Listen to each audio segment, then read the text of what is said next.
presented by Monabik Music। ओहो की बोला बेटा किया काने छ हो चुप चुप music by DJ Vikas Sitamarhi DJ Vikas चला लेने चला तेरा कुक्का दे कुक्का Singing by Gaurav Thakur। हम त माही किया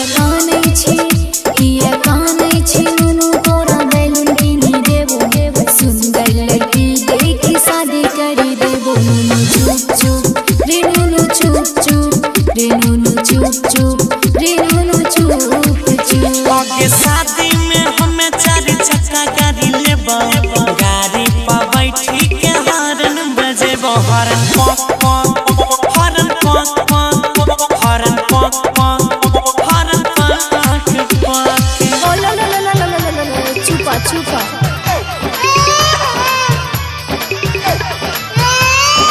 डीजे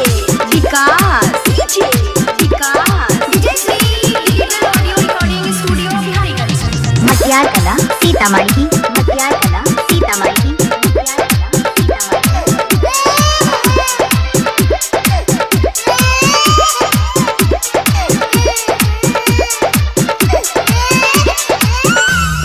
रे नुन्नू लाखों मेरे एक दुल्हनिया खोज देबो तोरा नीमन कनिया रोजे अपना हाथ से खिले तो खाना बढ़िया बढ़िया गे माय कोई कहे छे औका बौका कोई कहे छे पागल रात भर चिंता से रहै छियै जागल सुनी ने नया नया बहू होइतो नया नया बहू होइतो गोरा बोदबैतो बिहा करे गाड़ी ले बहारन बजे बहारन पक पक हॉर्न पक पक हॉर्न पक पक हॉर्न पक पक अच्छा आवे दही पप्पा कहै छियै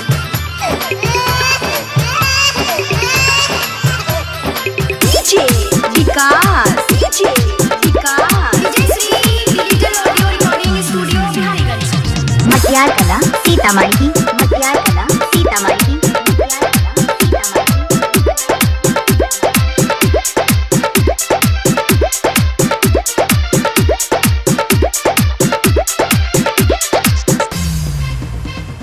आरो कुछ दिन धीरे धरे बेसी जल्दी नहीं कर तब तक घर में बैठ के बेटा कॉपी लेके ओआ पढ़े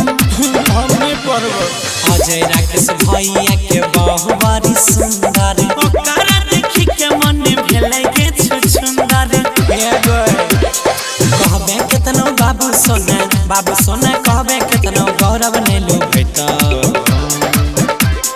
बिहा करी गाड़ी ले बहारन बजे बहारन पक पक हॉर्न पक पक हॉर्न पक पक गे मैया पक पक चुप अबरी बिहे करा देबो रे सुगा हाँ माय Recording by Ajay Star Bihar।